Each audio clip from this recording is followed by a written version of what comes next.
Alright guys, welcome to a new video, and this is going to be a really cool one. For the first time in the history of me owning this car, we're going to be doing its first handling mod. I'm just gonna get into it right here because these literally just came in today. I'm so pumped for them. We're going to be working in the garage today. Haven't worked in the garage since we had put in that radiator, but as you can see, it's a pretty rainy day. It's starting to kind of drizzle, so we moved the Jeep out. We got the Z in here now. Let me just show you what we got, guys. These literally came in probably an hour or two ago. We got BC Racing coilovers for the Z. I believe these are the BR series, so not the highest end series, but they're still fully adjustable. Front and rear coilovers. We went with the true rear coilover setup, even though this car does run a separate shock and spring setup in the back with a spring bucket. To delete the spring for now and use that spring bucket basically as the factory tow arm until we can go through, and I'm gonna upgrade all the suspension arms and the control arms and tow arms and camber arms, and we're gonna switch that all out. I'm probably gonna go Z1 for all of it, but for right now we're just gonna be running the stock spring buckets as a tow arm, I believe it is, or a camber arm. I'm not really sure, but we can still run a true rear coilover in the rear. So forgive me if this is a bit off. I am definitely not a professional with this kind of stuff, but I have a basic understanding of what a coilover is, and to put it simply, there are a few there's a few different parts to it. So coilover as a whole, it's exactly what it sounds like. The coil, which is the spring, is over the shock, where in some cars like the Jeep, you can see the Jeep does not run coilovers. There's a separate shock and spring.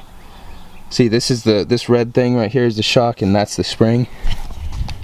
Coilover just means that it's all in one. The coil is over the shock. It's a lot smaller of a package. A lot of performance vehicles use coilovers. So we have several different areas of adjustment on this coilover. This tube right here, the whole coilover can be spun down into this bottom tube or out, and that will adjust your ride height. The spring does not change your ride height. It does not on a coilover. The spring has nothing to do with your ride height. It's going to help with the preload of the car. When your car hits a bump, that spring is going to compress, and it's the shocks that are going to help keep it from acting like a spring that you would get at like a arcade, where it's just gonna like shoot off somewhere. That's what the shocks are for. It's for dampening and making sure that your car is not like bouncing like this. So that's why it's like that. But this bottom tube is for ride height. It's got a locking ring right here, so set the ride height and then we lock this ring down and it's set. To adjust preload on the spring, you can. BC, they said you can, but they already preloaded these from the factory, so I'm not gonna mess with it. I'm just gonna leave it as is. I've heard you want to be able to like slightly spin the spring, in the coilover, but obviously not have it loose or rattling. So I think these are perfect. But to adjust those, this top ring would be to move the spring, adjust the preload, and then this bottom ring is to lock it all together. So we're not gonna be touching any of this right here. We are probably going to be adjusting ride height. I'm probably going to set it at first. I'll measure out the stock shock length, and then I'll probably match these as best as I can to the stock ride height, and then we can adjust from there. I can adjust the ride height once it's already on the car, so no worries there. And then yeah, and so I'll do one side of the car. Honestly, the front I don't think needs to be that much lower. It's already pretty low. I might go just a hair lower in the front, but the rear is definitely pretty high. I'll show y'all. the rear is definitely pretty high, so we're gonna lower the rear a bit. But yeah, and then the third adjustment you have is dampening. That's basically the shock that's softening the blow of the spring. Basically, dampening is going to adjust how stiff or soft that shock acts. So it's gonna basically make the car feel stiff, or it can make it feel really loose.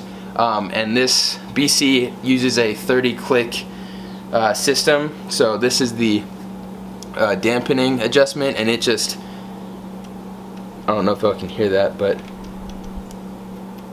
it just clicks, and that's how you adjust dampening. And there's some extensions to run into the trunk for the rears, and then the front we can obviously just pop the hood and adjust dampening on the fly. We don't have to take out the coilovers at all to do that, which is really nice, especially for the rear. So yeah, that's coilover. I've always wanted BC coilovers. I grew up watching Adam LZ, so this has kind of always been like one of the things I knew I was gonna get. So I'm so pumped to like finally get the first like really nice part on this Z. And yeah, so fitment might look a little weird because we're running stock wheels, but it's alright, we'll get wheels eventually. Let's get the car jacked up and then we can put on the coilovers. So because of how much space I have in the back there, and because I'm having to use like jack stands that aren't meant for like a small car, I'm just gonna keep the front jacked up for now. I have the rear wheels blocked off and jack stands under the front, but the car is like super high in the nose right now, and I don't know, it's too sketchy trying to like, I'm not gonna try and find a way to get the jack under the rear diff, because getting past my exhaust, it's just gonna be a whole thing. So I'm just gonna do the rears, or the fronts first. We're just gonna get the coilovers in there, and then we can go back and make adjustments as needed. So let's get started. Alright guys, so wheel is off. We're about to take out the factory coilovers. There we go. So I didn't watch a video on how to do this, but it seems pretty self-explanatory. It's pretty clear which one is the front coilover, and we should just have this bolt right here.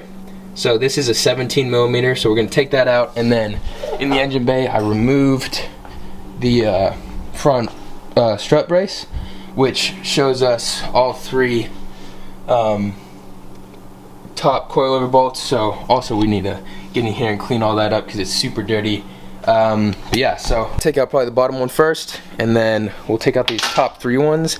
Honestly guys, this seems like super easy. It's just a couple bolts. I think the kind of obnoxious part will come when we have to like adjust everything, but I mean, just putting the coilovers in, it's like 4 bolts. So let's do it.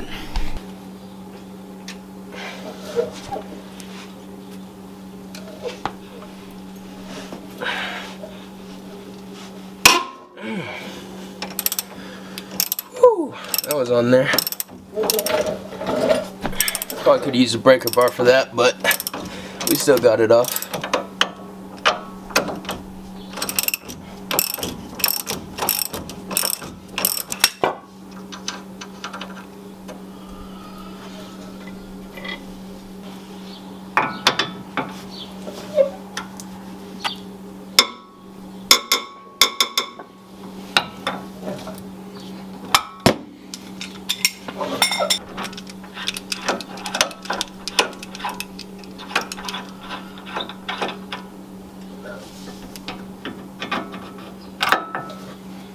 So we also just took out the sway bar end link right in there. That's what you see hanging right there, this thing right here. So that should allow us to drop down this lower control arm and get the coilover out. Alright, so this is fully disconnected. It's down here fully disconnected, so now it's just prying this bad boy out of here, and yeah, it should come out. Oh, and we gotta take out that bolt down there, so let's try and get this out. Looks like probably a brake line that was mounted to the stock coilover that just had one little 12 millimeter bolt. Also the bolts on top are 12 millimeter, and the sway bar end link was 17, the same as that bolt holding in the coilover. So now it should be completely free. It should come out just like that. So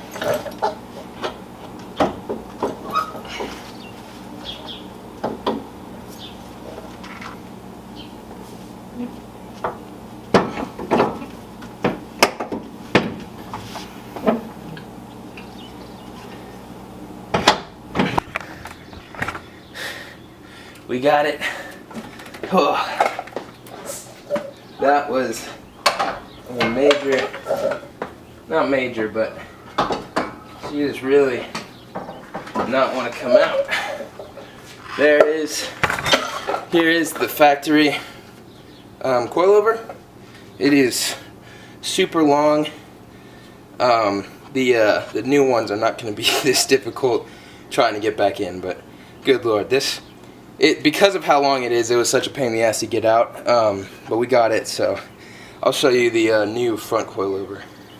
Stock coilover is out. We got the new one right here for comparison. You can see new one is slightly shorter as is, but it's also adjustable, as you know. So I think, honestly, I might leave it at the ride height it's set at and just get it in there, and then I can mess with the ride height after the car's like lowered, and I can just mess with it once it's fully in there.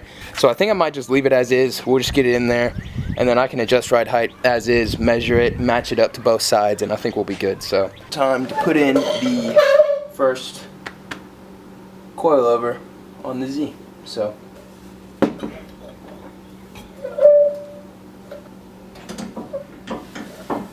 wow, okay, so I didn't even have to droop the suspension for that, so this might be already quite a bit lower than stock. But you also have to remember, so this is lower, but these springs are also significantly stiffer than the factory springs, so the car's going to handle completely differently. But keep in mind, stiffer springs, so you can get away with having a shorter ride height, and it's not going to just completely fully compress your shocks. You know, I just did the top screws, but already like looking at it, it looks sick. But like in the engine bay, I cleaned up a little bit around here. Obviously, I need to do like a full engine bay detail, but look how sick that looks, guys. Oh my god! So there's our dampening adjustment. Yeah, so we'll mess with dampening later. Obviously, we got to drive it a bit to really figure out what kind of dampening we're gonna want to be running. But first one's in. This is honestly super easy. I'm gonna get everything back bolted up. We'll do the next side, and then we'll move on to the rears. All right, so we use the jack to lift up the hub and get it a little closer. That way, it was a bit easier to line up that bottom bolt. It's in now though, so we're gonna just tighten everything up and then move on to the other side.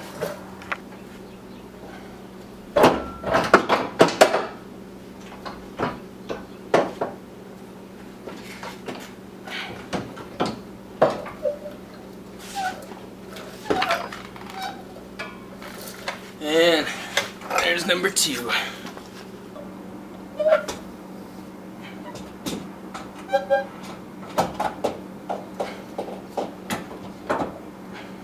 Alright guys, so we moved on to the rear now.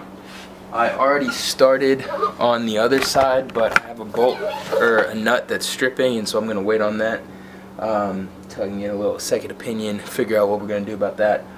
But we're on to the rear now. The rear, other than that bolt stripping, is honestly a bit easier. You don't have to disconnect the end links that I've found yet. You just have to, I'll show you. There's obviously one bolt that goes right here that connects to the bottom of the shock, and then there's two 12 millimeter nuts up here, and then it's just another 17 millimeter bolt, and then you kind of just push this spring bucket down and you can pull out the old spring, which I've already done on the other side. It's right there. I've already done on the other side. I just can't get this shock out because of one nut, but this is the shock from the driver's side. So just 2 on the top and then 1 on the bottom. and it'll come out. So yeah, I'm gonna take out the spring, and then we should be able to get in one of the rear coilovers. Yeah, so I'm gonna take out the spring, and then we'll put in the first rear coilover.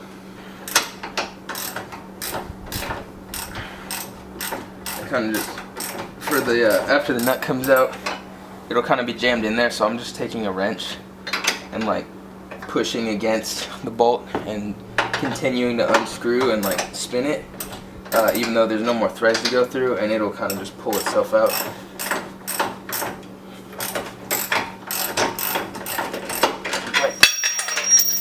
Just like that. Stuff together so we don't lose it. Shit. And for the spring bucket, the other side needed it. This one probably does too. Just a little persuasion and knock it out of there. There we go. And then I kind of just use my foot.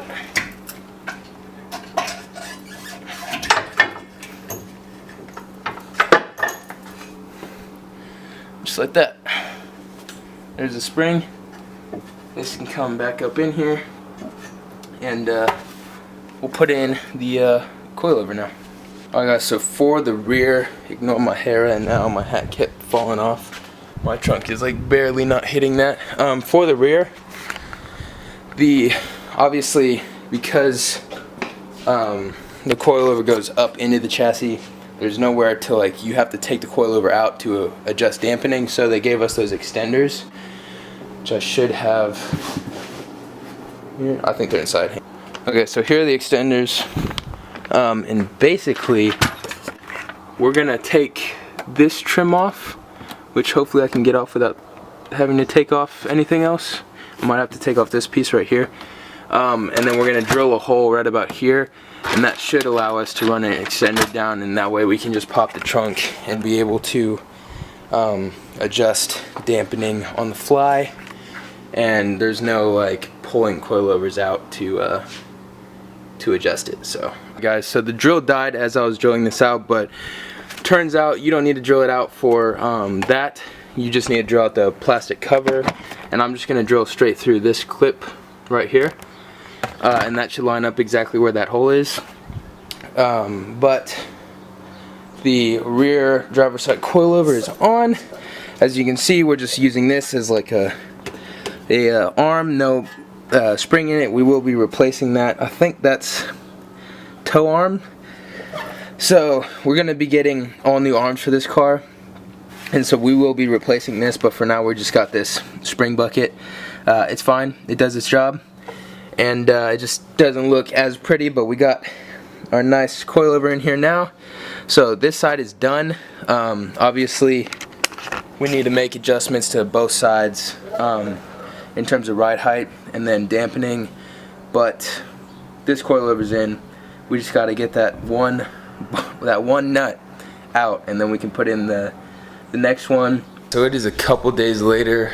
I got the coilovers on. It took me probably till 10:30ish at night to get that one nut off. I just had to use like vice grips and like slowly turn it and turn it and turn it. But we finally got the coilovers on. They're fully installed, and I'll show y'all how they look. The pile of old suspension. Coilovers in the front, and then the rear had separate shocks and then springs, and these are just all the bushing mounting deals for the springs. But as you can see, it might be hard to tell on camera, but the car is a bit lower, and I haven't even adjusted ride height yet, and honestly I don't think I'm gonna mess with it in the front. That's already plenty low.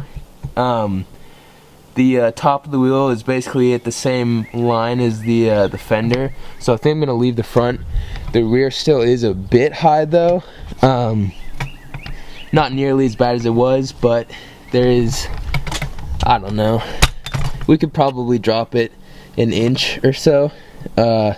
So we're gonna drop the rear today, and then we'll go on a little test drive and see how they feel. Like I said earlier in the video, adjusting ride height is pretty simple.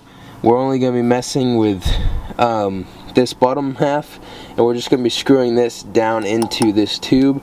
So this is the locking ring, and then these will remain locked because this is spring pre-tension. And so we'll spin it from these and loosen this one and just drop it by about an inch.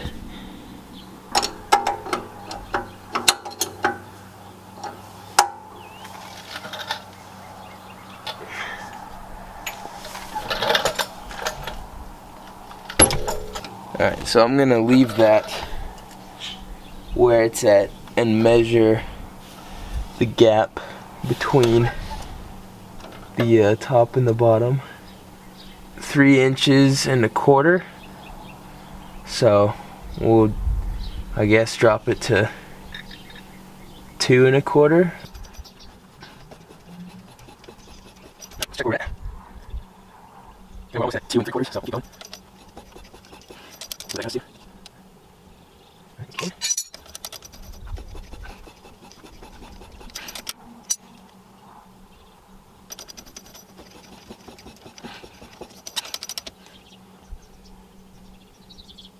Alright, that's 2 1/2 right there, so we'll snug everything up and then test the ride height. By the way, to measure it, I'm just measuring from the top of this ring to the bottom of this ring, so just the gap between these. So it's 2 1/2 inches right now.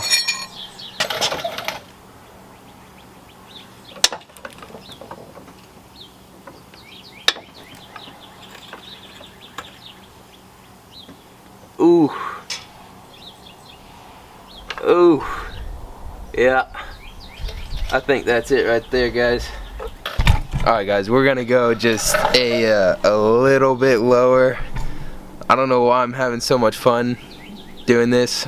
Never really lowered a car before. I come from kind of a off-roading background, I guess, so at least my family really likes off-roading stuff, so lowering a car is just new to me, but it's, I don't know, I just think I'm just having a good time with this. Probably too much of a good time. We're gonna lower it just a tad bit more. We still got a little bit of a gap, so, and we got plenty of room up in here, so I think we should be good even when we get some meatier tires. We'll definitely roll the fenders, but we got plenty of room up in here, so let's go just a little bit more. Let's see if we got it.